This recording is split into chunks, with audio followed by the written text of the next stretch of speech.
Do you ever wonder what happened to your friends from high school? I mean, you were so close. You laughed together, you cried together, you shared some of the best years of your lives together. And yet, somehow through life, you just lost touch. Now it's time to relive those moments once again. Introducing the podcast that takes you back in time to the place where it all began. This is Class Reunion. We're bringing you all the gossip, secrets, and scandals from your high school days that you won't want to miss. Join us as we catch up with old classmates and dive into the wildest stories from our high school days. From those legendary parties to the infamous cliques, we're spilling all the tea on who's who and what really went down. So grab a seat, turn your volume up, and get ready for a trip down memory lane. Class Reunion, the podcast that reunites us all. Hi, everybody. Welcome back to another episode of Class Reunion. I have with me someone that's going to make you laugh for the next 30 plus minutes. My friend from high school, Lesley Roby Marvin. And I just want to welcome you. You guys are going to be in for such a special treat. So hello, Lesley. Hello. I had originally intended on going to California. She's out in Hidden Hills, right? Or Hidden. Yes, yeah. Hidden Hills. Yeah. You know, where the Kardashians are. We weren't able to make that happen because February is a popular month for everybody to come down to Florida. So I have a lot of company coming in, but you will see Lesley again because I will go to California. I'm going to see her in person and have a tour. And she's going to give me all the scoop in LA. So that's going to be very, very fun. One of the things I want to address right off the get-go is something we talked about before we went live, which is the reason I'm doing the podcast and something that I'm just taking a new risk on later in life. And you said, well, but my life isn't that interesting because I'm just a mom, which is a horrible thing to say because that is the best job known to America. But when you hear what I want to share and shine your light on, you will not look at her that way. And I find her fascinating. She's hilarious. So it's interesting that we say these things to ourselves because I started to get choked up and I was like, well, Lesley, the reason why I'm doing this is I say to my son all the time, like I have nothing in my life except I was a software rep for over 20 some years. And I did pharmaceutical and like, how boring is that?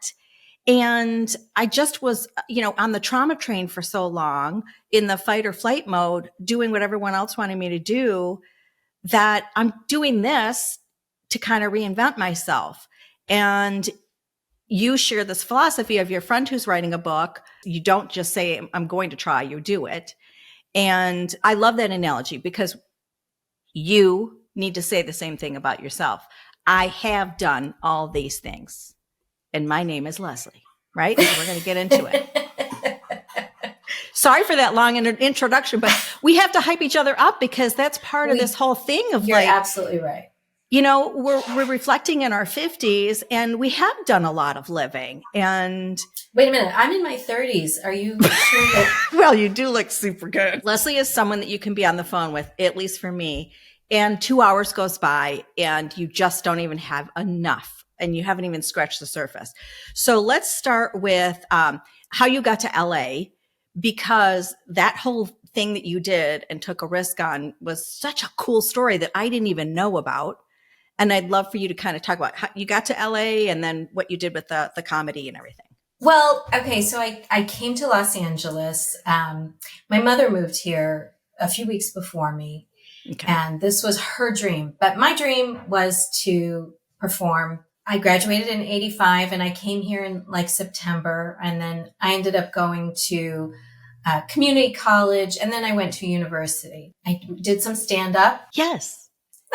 I mean, she says these things like it's just, tell him how far you got, like what you did. It's amazing.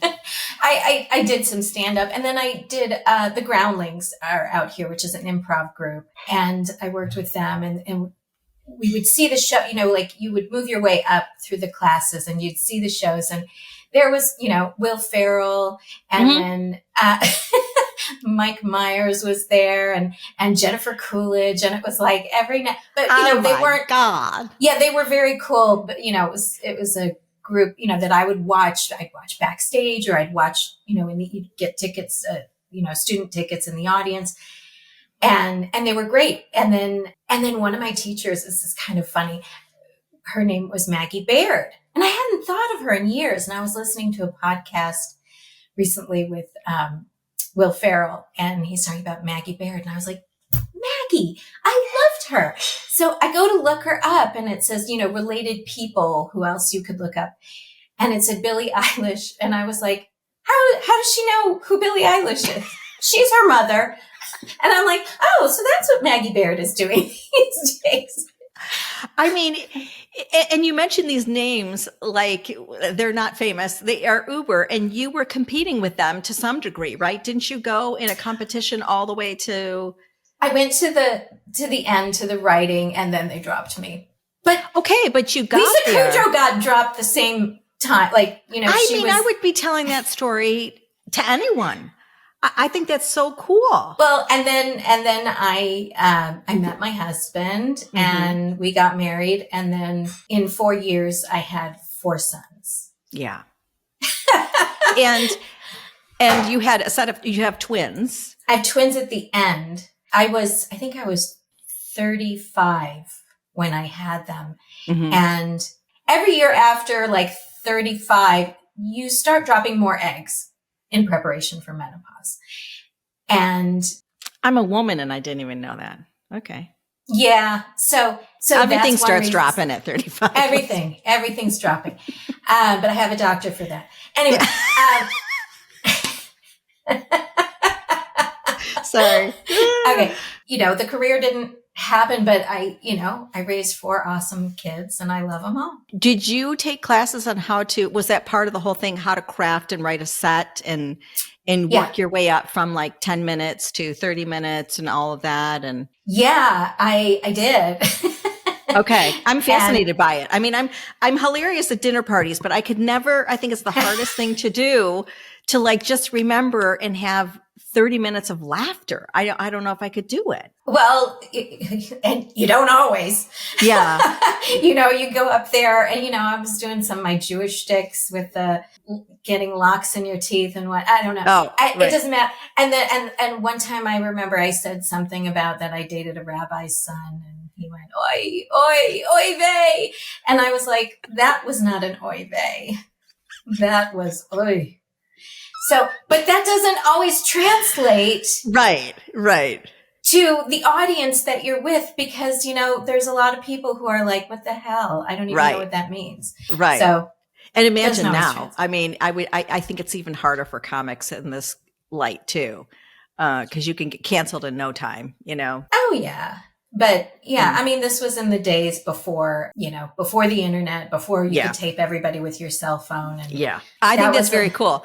And that's why I laugh when you're like, I just haven't done anything. I'm like, first of all, the first story you told me is that you did all of that in LA. I would be so afraid of my own shadow. So that's an incredible thing that you did. And then being a parent is obviously the best role known to mankind, and to do it as well as you have done. I'm sure there's lessons learned, but with 4 boys in LA, combating like your Midwest roots, right? You're in an environment where anything is possible, right? In fact, I think that my Midwest roots helped me a lot, because, there's a lot of consumption and who has more and who, who has the bigger house, the bigger this, and I just don't feel like I never wanted that to be a part of, it's just different. The way we grew up in Michigan, we all went to the same high school. We all had about the same. And I loved that way of life. In fact, my oldest son ended up going to college at Michigan State. And to this day, he is rooming with his Michigan State roommates. They're in Texas now. And he really liked the values of the Midwest, and his girlfriend is from Michigan. How did this happen? No, I love it. And I talk to people about how we grew up, because we were in an area that was, affluent in that we had great education, good opportunities. A lot of people were in C-level positions, meaning the parents. But the weird thing was that those kids who maybe had more, and I bring up the story of like at the time, I was friends with Leah Coca's daughter. Oh. she worked. Like, she went to Marion and she worked, and there was a lot of that even coming from the people whose family had everything. They too were like, this is what you're going to do. You're going to babysit or you're going to work here. And so that's why I really didn't know a big difference of class, because we were all working together, or we were all enjoying the same things together. And I remember following you. I think it was when I said like 2011, when you did get the house there, and you had chickens in your backyard and everything else. And I was like, okay, she's in this area where she can literally see the Kardashians, and she's got a chicken coop. And I just loved that. I thought it was, okay, this woman is definitely hasn't fallen in the traps of LA. You know what I mean? It was great. Well, okay. So yeah, I've got them on every side of me, but because there's a lot of them in this neighborhood. This is a very rural neighborhood. They don't really show that on, I don't know. I don't watch the show, the Keeping Up or whatever. Right. But you don't have to. You can just look out your window. Yeah. Sorry. But this is an equestrian community. So in the neighborhood, we have a lot of the houses have horses. Okay. And many houses have chickens. I'm not the first inventor of the chickens I didn't know there was that much property on each. There lot. are equestrian trails through the entire neighborhood. Do you have horses? No, but I appreciate them. Oh.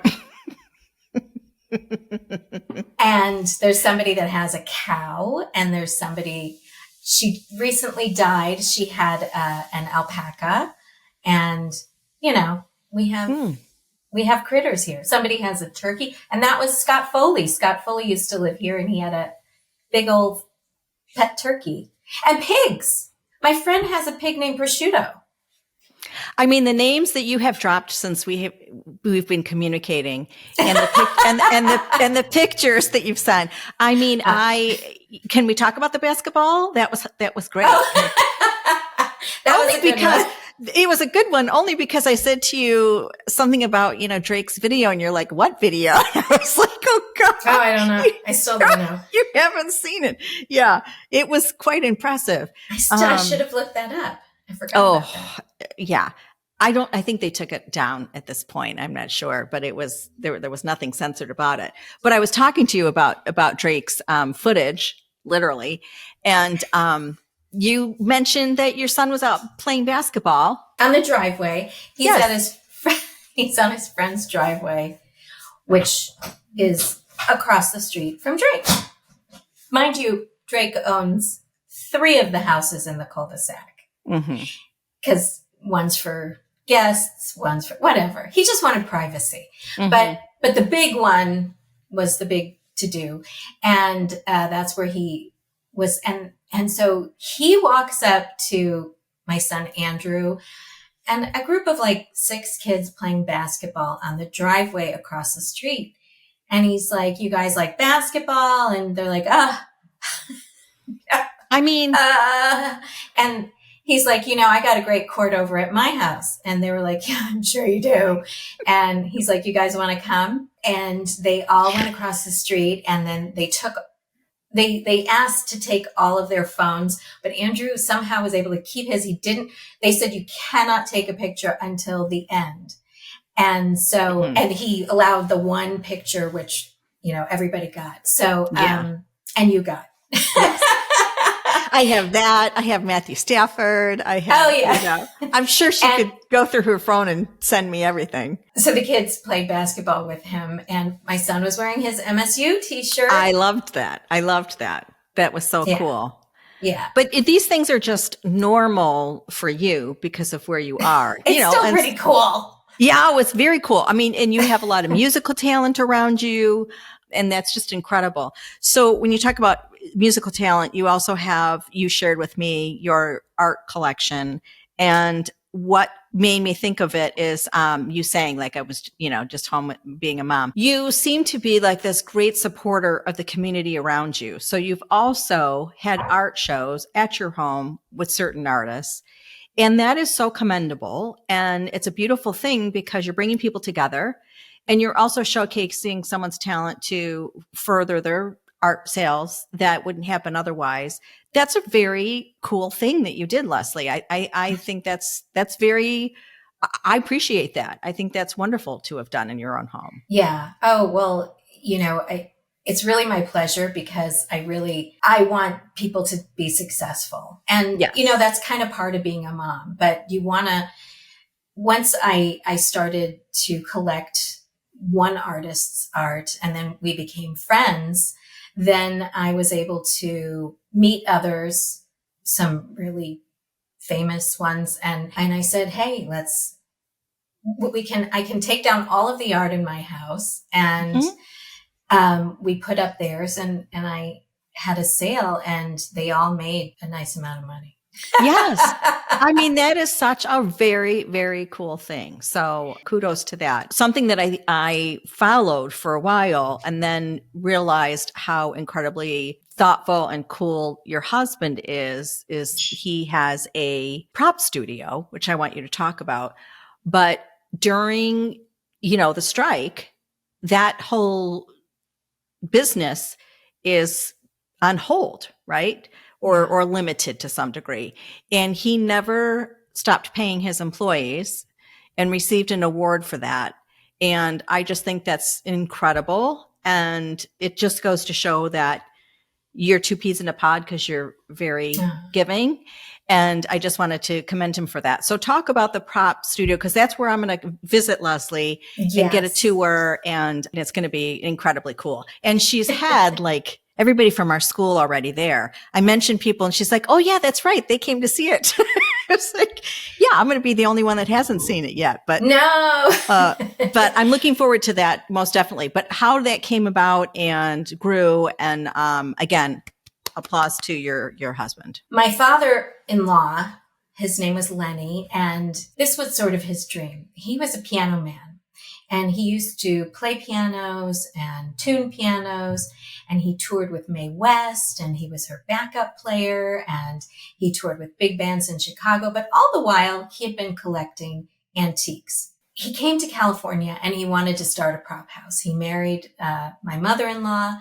And then he would have all of these antiques in his garage.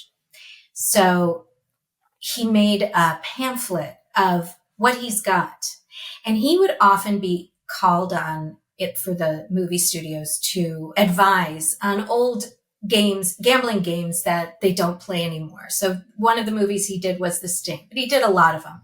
So there was background players and they'd be playing authentic games for that period. Mm-hmm. And when he would go on set, he would show them, here's this pamphlet and this is what I have and this is what I have. And if you'd like to rent these, I rent them. And he always wanted to have a prop house, a place, a warehouse that he could showcase what he's got. Mm-hmm. So the banks would turn him down every time. And they would dress my husband up in a tie and his sister in a little dress. And they would go to the bank and they'd get turned down every time. And he did wind up buying a piece of land just to keep, and he kept it for a little while and didn't have the money to have a prop house. Well, real estate started to boom and that piece of land had far exceeded what he paid for it. And he finally was able to sell that land and then buy in Burbank a small prop house. I think it was 5,000 square feet. And then it started doing very well. And, he would make friends with the truck drivers who would come from Paramount, from Universal, MGM, all of the studios, and they all knew about him. And then the set decorators would start coming. And then they ended up moving out of that place and moving into a 25,000 square foot prop house and keeping the other building. And then when my husband began running it, he bought the building next door and the building behind. So we now have 4 buildings and it's about 100,000 square feet. I mean, that's just incredible.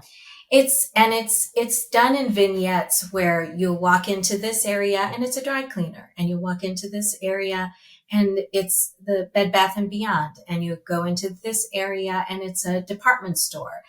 And this is a hardware store. And then we have all of the antiques, so much of what you saw in Back to the Future, in Titanic, in every movie that you see, if it's filmed There's something. Yeah. Oh yeah, we have. And every time we watch TV, that's ours, that's ours, that's ours, that's ours. So yeah. See, that's why I can't wait to go. That is incredible. And tell me about how many employees he had and how that decision came about. So we didn't lay anybody off during the strike, which was not easy, but we decided, Keith decided that, all right, we're going to tighten ship. And what we're going to do is whatever dead weight is not being rented, let's put that up for auction. And whatever, let's make these, each vignette, we have a whole casino, like an antique casino, old stuff. Let's pare it down. Let's, tighten it up and make it as beautiful as possible so that if you are a set decorator, you walk in and you just go like this. We have a sports lodge, with like the deer heads and the, just we have all of that area. We have one with we have a sports bar. We have a Hawaiian bar. We have just everything you see that and we have the jukebox and a bunch of the stuff from Cheers, but they've been on a million other things too. But anyway, so we just tightened up. But by the way, more than 50% of the business went down because we still had business because it was commercials were still filming. Okay. Somehow the SAG did not cross over to the commercials. And streaming services, were you able to do? No, the actors couldn't. There was some things that they could do and they couldn't, but yeah, no. If it was a movie, they couldn't, because the actors couldn't. But I think that commercial actors were able to do things and corporate party, they'll have a premiere of X movie and they'll have a big, party for it with a lot of the props that were in the movie that they had filmed, months ago. So they would bring it to the corporate parties and stuff. So we were staying afloat. Okay. So let's talk about how we bonded over our childhood without knowing what the other person was going through and our perception of each other and what you thought. And it's kind of the reason why I love class reunion, because I've discovered, hey, everyone had a story for sure. And how interesting, because nobody discussed it. And I also think our coping mechanisms weren't as strong because a lot of us didn't have, go to therapy or things like that, or have the buzzwords or anything like that to help us through it. So we connected about class reunion because I was really interested in your life and the fun part about it and all of the glitz and glamour and the prop house. And then we had this really honest discussion on growing up together in high school. So I thought you were the cutest thing and bubbly and my height. And then, you said, oh yeah, I remember you around in your, cheerleading outfit, always being bubbly. And I do think school was my safe haven, even though my mom worked there and we had our own conflicts. She liked being at work because it was her escape, really. And it was mine. And so I thrived at school because it was just a place to laugh and connect with people before I had to go home. Let's talk about that. So, you liked my mom, you loved my mom, everybody did. And you've listened to some of the stories for good or for bad. And I'm going to, get into those more in my single episodes. But the point is, what I dealt with her was really a manifestation of her marriage, for sure. So the bully was my dad, but you don't know that at the time. You're only having conflict with the one person you're seeing all the time, who's critical of you because she's being criticized, and it's just this whole trickle down effect. And so I shared with you how, incredibly insecure I was. But did it bother you that you learned about somebody that you thought was, hilarious in the front office? How did you feel about it? It was surprising to me because she just seemed all love. She was so, yes, she was loving. Yes. And that's how I always, think of her. Mm-hmm. And I thought you guys got along great. Yeah.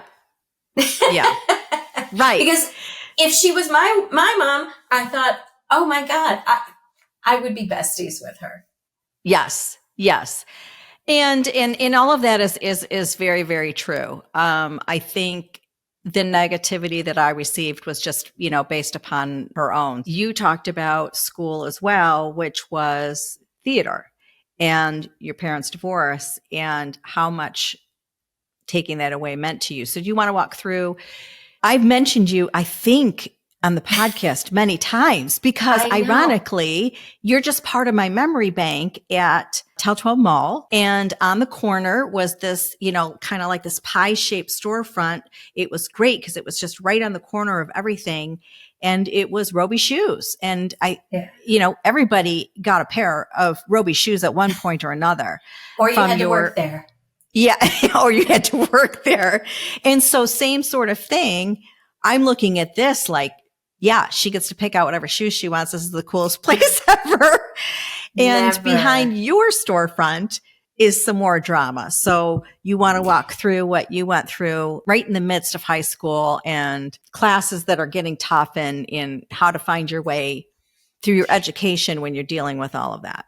Yeah. Well, my parents had a miserable divorce, and it was a divorce that could have been over with in 1979. But then it was reopened because, and for right reasons, because my parents shared an attorney, and it was going to be a very amicable divorce, and they're just going to be friends. They all start out that way. Yeah. Well, my brother ended up moving in with my father. Now, he was 3 miles away. It was joint custody, but my dad was far more involved in our school, our education, everything like that. So my brother moved away, and then my grades went down, down, down, and I was not a good student because it's not that I wasn't a good student. I was there, I was listening, but nothing was penetrating. And anyway, my dad said, look, you don't get a B or above, you're never going to do the play. You're not doing the play. You're not allowed to audition, and I will make sure that you don't audition. The point is that the theater had nothing to do with my grades. So the fact that he took it away from me it was a painful thing. And I was not allowed from my junior year and my senior year. I couldn't be in the show. It hurt me. And it's such a piece of who you are. It was who I was, and I wasn't allowed to do it. And that hurt me because that was all I had. And high school is such a volatile time anyway, and you're very emotional and you're very insecure. And the one place I was secure would be, being on stage and performing and singing and whatever. So, you don't know what choices. As a parent, you're going to always make mistakes. And that would be the one that I feel like my dad did. Well, and going through that with him at the same time, your family's divorce set a precedent in Michigan because it was one of the first times where a business was in play, right? So Roby Shoes was an asset, basically. So they opened my dad's store together in I think 1969. And, that's a combined asset or whatever. But the lawyer didn't include that in the divorce. Of course, he was my dad's friend. So my mother reopened the divorce case and made history because she won. What she won was half the store, which he was able to pay her off for that. But because of their divorce, and because she won when reopening a divorce case, because of their divorce, you were no longer allowed to share an attorney in the state of Michigan. And that's really important. I mean, you think it's amicable, and I think there are some that are able to do it. But, as time marches on and you really put everything on paper, you're doing something that's not amicable. And to say that you're not going to have bumps in the road or that you don't need outside protection is false. You really do. And I remember even when I was looking for an attorney, I had a hard time getting one. I realized I'm glad I got my own, but what was weird was everyone asked my assets at first. And so we didn't have a pot to piss in. All we were was just two people who wanted to get a divorce who had, maybe a 401k that we needed to split. We didn't have anything. And so no one wanted to take it because it wasn't going to be worth their time to write up the letter. So I ended up getting somebody I liked, but man, he took a chance on me because it was, here's your $1.50, here's your $1.50. Now go your ways, And so when you have something like a store, that was important to everyone from that point on in the 70s to recognize that, women who partner with their husbands and, you say, oh, I was a mom at home, that's a job that you have successfully done that needs to be compensated. Not that everything is happening, but we can't just, leave women or vice versa. If the role is reversed out to dry just because somebody has the business, it's not fair. So as hard as that was, Lesley, that's an interesting thing that came out of it for the rest of people. Well, then my dad had a massive heart attack. Oh, that's right. During whoopsies, I forgot about that. Yeah, that was, a little added spice to the mix. He had a heart attack, and then, of course my mother was blamed for that, just all that.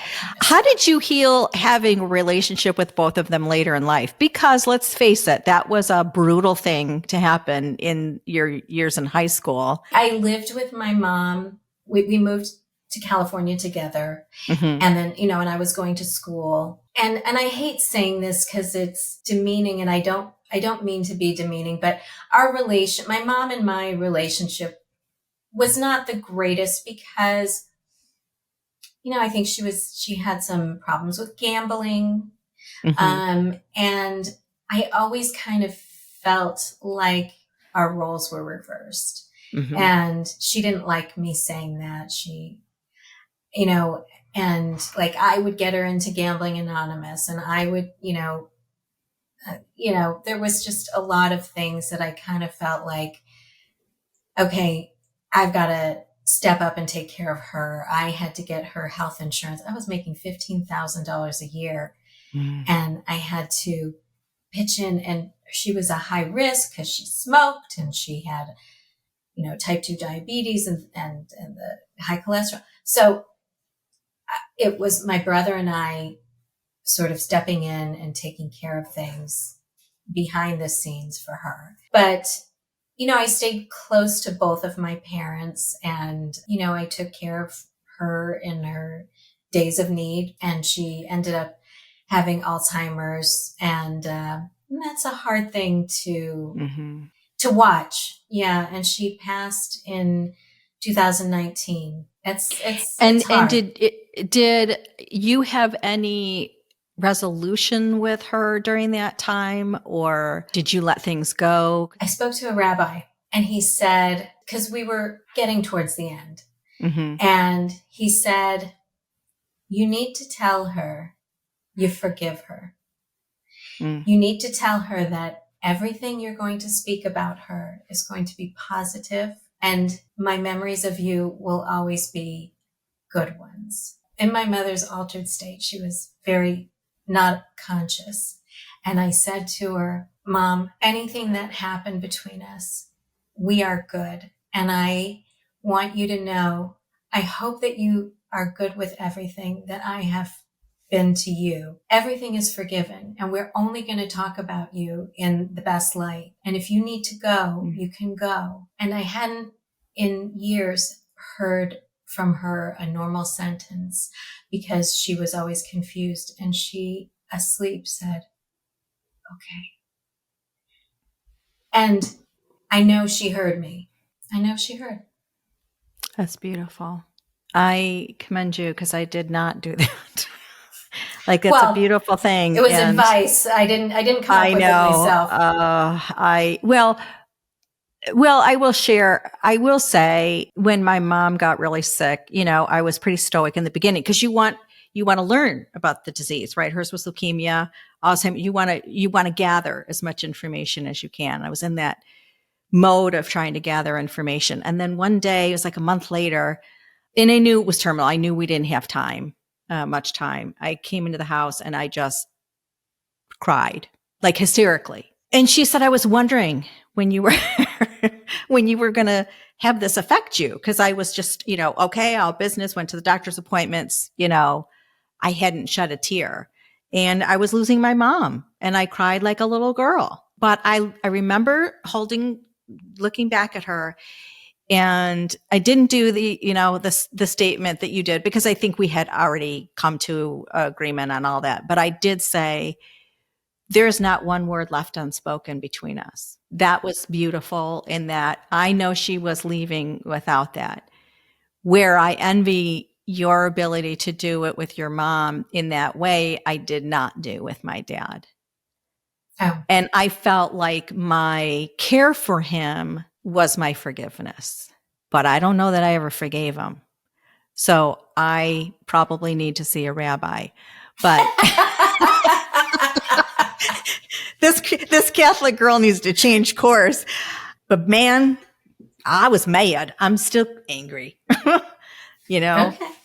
Yeah. You're allowed to be. You're allowed to But be. I think releasing it is what your rabbi was telling you. Just release it for everybody involved. So where do you feel?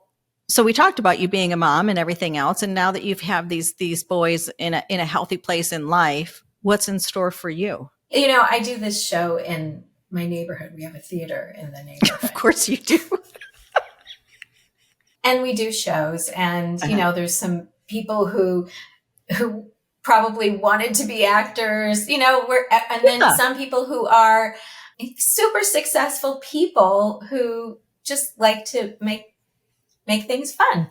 And so we do it. So I do the show here, and one of my friends always says to me, "It's not over," Oh, that's what I'm saying. I mean, this is your time to shine. You've always been shining. It's just it's just the Lesley show at this point. Until I make a commitment to myself, and my friend Carla will say, "Don't try, do." Right. I do have to make a commitment and say, this is what I'm going to do. Well, I love that we've reconnected for a lot of reasons, mostly because we talk on the phone and laugh ourselves silly for hours on end, and we just can't put it all in one podcast, but you're just an amazing human being. And, I like that we can openly talk about things in the past. We had our stories, and they're part of the fabric of who we are, but how fun to reconnect at this time in our life and be each other's cheerleader and see what's next on the horizon for both of us. Absolutely. And I love that you started this, because I love seeing where people are at. Yeah, right we have now. such great stories, and everyone thinks that they have to have invented something or whatever. It's not that. We just had such a pool of talented people that went on and did some great things, and also had stories. So nobody left that youth in the 80s unscathed. I don't think Gen X came out without having some trauma. And if you didn't, God bless you. But, again, I think that's part of who we are, and seeing everybody in school and knowing what we thought of each other and really how everyone felt is fascinating to me. Fascinating. Well, thank you, darling, for your time. It was so much fun, and I can't wait to see you on the improv stage and laugh my butt off, because I know you'll be a hoot. So thank you so much. I greatly appreciate it. So nice to see you. Hey friends, if you're enjoying the show, I would truly appreciate your support by taking a moment to leave a review, hit the subscribe button, or give a like. It not only boosts morale, but helps others discover my content. Your feedback means the world to me, and I'm grateful for each and every one of you. Thanks for being part of the Class Reunion Podcast family.